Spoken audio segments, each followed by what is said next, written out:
Hello guys, in this video being the first video on this channel upon the arrival of Boothil in the second part of version 2.2 in just 2 weeks, we are going to prepare a build with what we currently have as when the new artifacts and ornaments of version 2.3 come out. We have to start with what we need to level up in terms of skill priorities, which I personally recommend that the order be basic attack, ultimate talent, and at the end basic skill, although everything is quite good and necessary to level up. Now, let's move on to what matters most to us who play Honkai Star Rail. Artifacts, light khans, ornaments, and allies. In this section, we are going to review the best light khans from left to right, with the one on the left being the best, and the one on the right being the worst of the 4 best, although other khans can be used. The ones that I'm going to mention for me are the best with Boothil. Let's start with obviously his best light cone, which is his signature light cone. Sailing towards a second life. This cone does the following: increases break effect by 60%.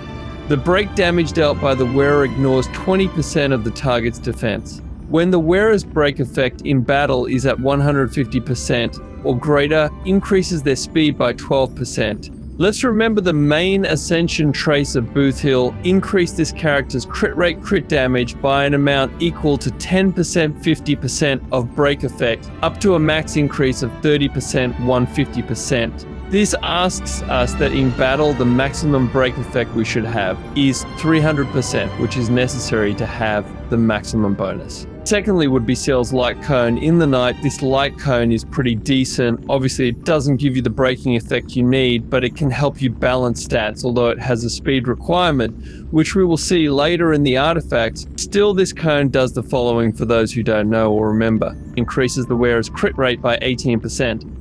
While the wearer is in battle, for every 10 speed that exceeds 100, the damage of the wearer's basic attack and skill is increased by 6%, and the crit damage of their ultimate is increased by 12%. This effect can stack up to 6x. This can be used if you have an ally that can increase speed, such as Ruan Mei, or by carrying the speed set on one of your allies. Although, if you don't have that speed bonus, then this light cone loses a bit of its value. Let's start with the 4-star khans. In this case, I consider that the subscribe for more. It is your best option for the moment, until the arrival of a 4-star cone that gives us a break effect. This cone does the following: increases the damage of the wearer's basic attack and skill by 24%. This effect increases by an extra 24% when the wearer's current energy reaches its max level. This works well if, for example, the enemy has a low break bar and you don't use the ultimate, then you can take advantage of it. If you don't have energy, then it's not that good. But if you know how to take advantage of this light cone, you can increase your damage a lot. The last light cone that I consider decent on the verge of good is swordplay, which is a specific cone of light that forces you to attack the same target. Although it is true that you can take advantage of it against bosses, Boothil's damage may not need this cone bonus as much. Even so, I will explain what it does. For each time the wearer hits the same target, damage dealt increases by 8%, stacking up to 5 times. This effect will be dispelled when the wearer changes targets. The damage that Boothil can do can eliminate the enemy and change targets, making this light cone not so relevant. For this reason, at least I don't consider it that good, but it depends on what team, what enemy, and what damage your Boothil can do. And this is what concerns light khans, at least the ones that I recommend.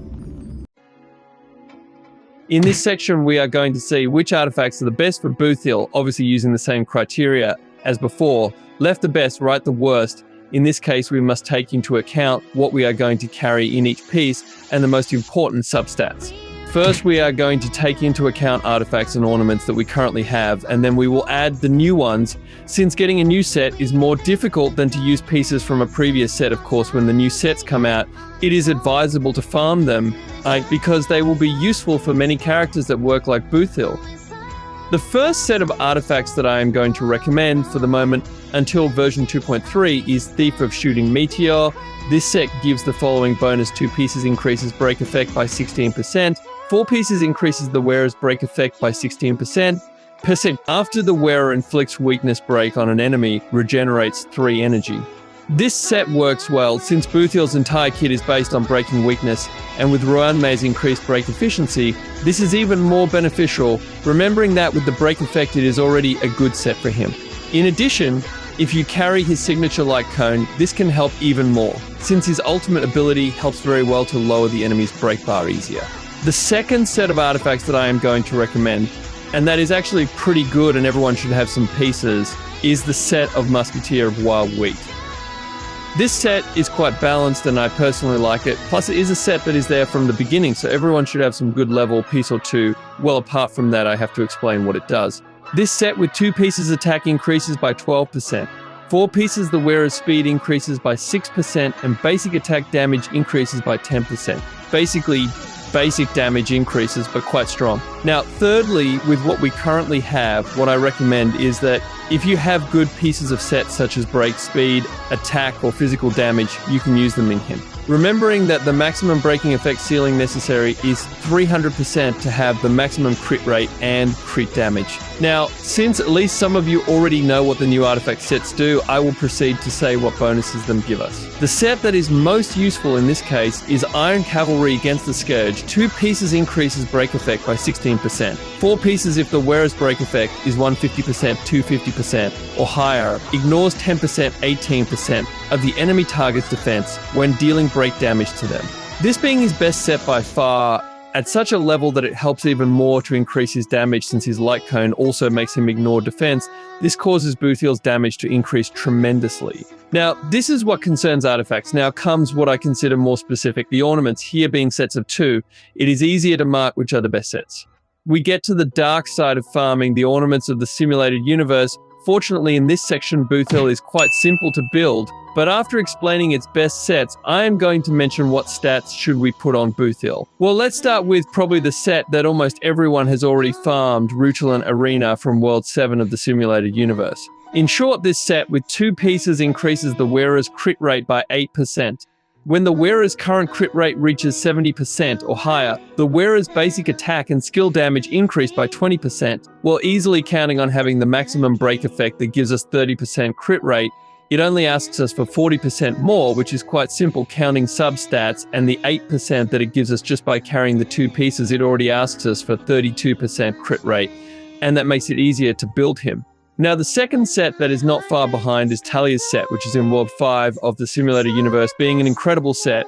If you reach 145 speed and you need more break effect for your Boothil, this being an excellent set to balance this stat, which is super important in him. Now, there are 2 sets that basically give the same stat, but a different benefit aside. The set Space Sealing Station and Glamoth of World 3 and 8 respectively are, the station being gives attack, and when reaching 120 speed, more attack, and the Glamoth set gives attack. And when the wearer reaches 135 160th speed, the wearer deals 12%, 18% more damage. Are they good sets?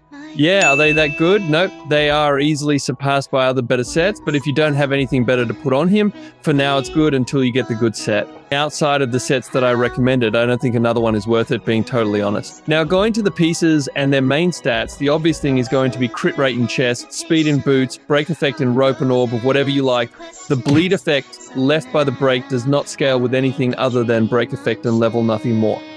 The orb is a special case on this character. The physical damage bonus doesn't increase his damage that much. The attack orb doesn't do much either, so you could put a life or defense orb on it just to make it withstand the hits a little more. Well, we come to the final part of this build, the teams and pieces they have. That is the characters that have the most synergies with Boothil. And if we talk about Boothil, we are talking about break effect, and who else is the best support in the game in terms of break effect than Ruan Mei herself. She gives us speed, weakness breaking efficiency, breaking effect, penetration to the enemy's resistance, and increases the breaking stake time itself. I mean, she gives us everything Boothil needs to do damage in general. And if you have her with her light cone, you already have the combo with the energy that it also gives us. But there is a character who, apart from being almost as good, is also free to play. I think half the community knows who I'm talking about, the Harmony Trailblazer. This character gives us a breaking effect with his E4. He also gives us a state in which breaking the enemy's weakness counts the damage as ultra breaking damage, which basically shoots Boothil's damage through the sky. If you have him with Ruan Mei, you definitely have the strongest break team in the game. Simply, in terms of sustain, Obviously, the best in this team is Gallagher for the mere fact that it works with a break effect, making it apart from healing and keeping the team alive. He also provides good damage, making everyone on this team do damage and still have no defensive problems. Still, if you don't completely trust Gallagher, you can use Fu Xuan or Huo depending on your preference. Other characters, such as Bronya and Sparkle, are good with Boothil for the mere fact of advancing their action, although Bronya is a little better, since Boothil does not consume much skill point, making you able to do Bronya's basic skill every turn. And that would be it for the Boothil build. To be totally honest, it's easier to build than I thought, since at the moment it uses a lot of sets we already have, and quite a few of their best teams are free to play and quite friendly to casuals. Well, to finish the video, tell me how many tickets you have prepared for Boothil. Will you go for the E0? Will you go for their cone? Or by some Eidolon? Leave it in the comments, and with that said, see you at the next station. The train is about to make the jump. 5, 4, 3,